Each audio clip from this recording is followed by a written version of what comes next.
selamat datang lagi di kelas menulis cerita. Jadi kita perhatikan logika cerita maupun dialog ya. Tipsnya apapun yang diberikan dalam cerita harus punya alasan logis. Tidak seperti kalau dalam kehidupan kita sehari, kadang-kadang suatu terjadi begitu saja tanpa ada alasan logika yang kita bisa pikirkan. Tapi kalau dalam cerita harus ada alasan logisnya. Kenapa sebuah peristiwa itu terjadi, ya. Kemudian perhatikan kesesuaian umur, status, latar belakang dengan kalimat yang diucapkan oleh tokoh. Tidak mungkin seorang anak SD misalnya mengucapkan kalimat yang bisa diucapkan oleh orang dewasa dengan sebuah pencapaian tertentu, gitu kan. Kemudian ciptakan konsistensi karakter tokoh-tokoh kita. Dari awal, tengah, sampai akhir, jangan sampai dia saling tabrak tuh antara karakternya. Tidak ada konsistensi. Kemudian agar believable harus didasarkan pada kekuatan logika yang dipahami secara umum. Jadi misalnya kalau kita jalan cepat dari satu tempat ke tempat yang lain itu biasanya berapa menit. Nah itu harus seperti itu juga, gitu kan. Kecuali itu cerita fantasi. Kemudian meskipun cerita fantasi pun dia juga harus ada logika yang bisa diterima. Kemudian semancing apapun pemutaran berikan cerita ataupun dialog harus berdasar pada penjelasan logis. Nah, terus tentang eksplorasi setting, cari sebanyak-banyaknya tentang latar yang akan dibuat. Jadi kita harus riset, melakukan penelitian. Jangan sampai kita bikin cerita latar yang salah, setting yang salah karena kita kurang baca dan kurang meneliti. Pilih data sesuai kebutuhan. Jadi nggak dimasukkan semua, harus kita kurasi. Yang ada yang punya tujuan betul, yang sesuai dengan kebutuhan, baru kita masukkan. Kemudian kemas data dalam aliran cerita yang padu, baik narasi maupun dialognya. Jangan kayak pecah-pecah gitu ya. Jadi harus padu. Kemudian berikan sisi lain dari sebuah latar. Jadi misalnya latar pantai biasanya dikenal sebagai apa gitu kan, teman-teman bisa berikan sisi lainnya. Kemudian kembangkan latar melalui dialog. Jadi nggak ansih kita menceritakan latar itu dalam narasi, tapi kita sisipkan dalam dialog-dialog tokoh-tokohnya. Hadirkan sisi yang tidak reporter, tapi greget sebagai cerita. Ya, jadi kita nggak kayak bikin tulisan di majalah traveling gitu kan, tapi kita masukkan dalam cerita secara padu dalam dialog-dialognya dan lain-lain. Tentang eksplorasi setting dan logika cerita serta dialog. Kemudian tentang penokohannya harus konsisten dan logis. Kalau perlu kita bikin chartnya, ya, bikin baganya supaya kita ingat, bisa lihat setiap kali. Ada landasan kuat untuk menampilkan dalam rencana alur yang ada. Terus bagaimana sosok itu terbentuk, latar belakangnya, sediakan konteks yang cukup supaya pembaca paham, enggak kita anggap tahu-tahu pembaca paham tanpa kita menyediakan konteksnya. Dengan konteks inilah, dengan data-data yang tepat akan membantu menyambungkan titik-titik alur sehingga hubungan sebab akibat itu menjadi mulus. Jadi ada sebab akibat sehingga seorang itu mengalami suatu kejadian, tetapi kita detailkan di sana konteks-konteksnya. Nah, untuk membuat sebuah karakter yang menarik, bisa jadi dia punya rahasia, terus dia bisa men-solving, memecahkan masalah. Dia menjadi seorang savior, penyelamat, atau dia melakukan sebuah pengorbanan. Itu biasanya karakter-karakter yang menarik. Nah, konfliknya, selain konflik utama, siapkan juga konflik-konflik lain sebagai bumbu cerita, sehingga tidak terdiri dari konflik tunggal aja, nggak jejer gitu ya. Kemudian saat membaca agar ia menjadi bagian dari jalan cerita dan tokoh ini.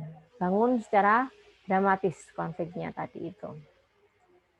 Nah, ini menurut si Ernest Hemingway, teori gunung es, jadi don't tell tapi show, kayak film ya, nulis tapi orang tuh bacanya kayak lihat film. Endingnya harus menyentak, menampar, menyergap, mengejutkan, nampol, menggigit, menyeret, menguras emosi membaca sehingga dia terkesan. Nah, kalau true creativity ini biasanya meminta ada pengaruh eklektik, jadi berbagai disiplin ilmu, ya kan? Wide interest, penarikan yang luas, kemudian ada cross disciplinary dot connecting. Jadi berbagai disiplin itu dikoneksikan dalam suatu titik. Nah, ini biasanya kita akan dapat true creativity. Ya, semakin kita menggunakan kreativitas kita akan semakin bertambah. Sebuah cerita harus punya kedalaman, ya. Di bodinya dia ada tingkat kesulitan untuk memancing otak, ya, supaya berpikir. Kemudian kedalamannya dia punya dimensi. Kita bisa pakai sensori, ya, 5 sense itu. Ada brightness, ada pace, ada balance, ada keseimbangan, ada panjang pendek yang seimbang. Kemudian dia persistence, ya. Kemudian dia ada nuansa emosi dalam cerita. Terus voice-nya itu dia distinct, berbeda, punya karakter. Kemudian dalam pengerjaannya kita seperti seorang tukang kayu, tukang ukir yang profesional. Nah, jadi terus sebuah cerita itu harus kelihatan tone-nya, ya.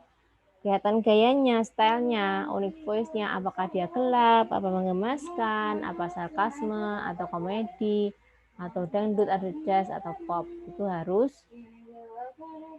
kita miliki. Nah, caranya, tipsnya banyak baca, ya. Terus banyak belajar, cermati bagaimana review karakter, bagaimana setting yang bagus, bagaimana membuat konflik, bikin pembukaan twist, terus praktek nulis nih, secara masif. Untuk bayar biasanya minimal 10.000 per jam. Terus selalu sedia catatan. Nah, note. Catat adegan dialog yang menarik yang ditemui. Writing is thinking.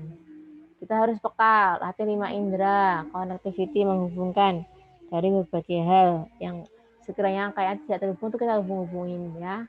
Kemudian nikmati musik, film, masakan, tari, fotografi buat meningkatkan sense kita, kepekaan kita. Punyai curiosity, keingintahuan tinggi. Terus detail, keep wonder, selalu merasa takjub terhadap sesuatu. Kok begini, kok begitu, ya. Terus kontemplasi, pikirkan, renungkan, diawang-awang terus.